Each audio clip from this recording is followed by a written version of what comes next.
থেকেই যখন থেকে খেলা শিখেছি বুঝেছি তখন থেকেই আমরা ব্রাজিলের খেলার সঙ্গে আছি, যুক্ত আছি। তো সেই ছোট থেকে 2018 সাল থেকে আমাদের এই বড় পতাকা উত্তোলনের শুরু হয়। তো সেই থেকে এখন পর্যন্ত আমরা 1280 হাত পতাকা উত্তোলন করতে সামর্থ্য হয়েছি। তো আমাদের 480 হাত পতাকা সিন্ধুকে ছিল আর কি। তো তারপরে আমরা আবার 800 হাত তৈরি করেছি, টোটাল এই 1280 হাত পতাকা।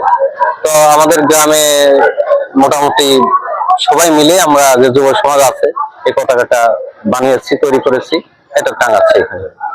আসলে কেন সিন্ধুকে রাখা হয়েছিল? আচ্ছা, সিন্ধুকটার বয়স 200 বছরের অধিক।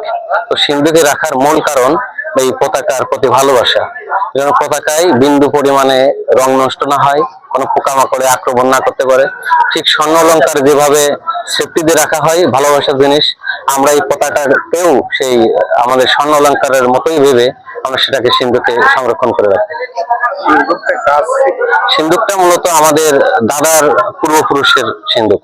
যেহেতু আমাদের ভবনাটি বাজার আরো 500 বছর পুরনো ঐতিহ্যবাহী বাজার, তো সিন্ধুকটা আনুমানিক 200 বছরের আগের সিন্ধুক। এটা আমাদের দাদা বাবা তারা ব্যবহার করে আসছে, পর্যায়ক্রমে আমরা পেয়েছি।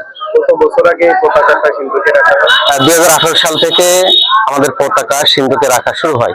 এর আগে আমরা পতাকা বানাতাম ছোট ছোট পতাকা, তো বড় পতাকা তৈরি করা শুরু হয় 2018 সাল থেকে।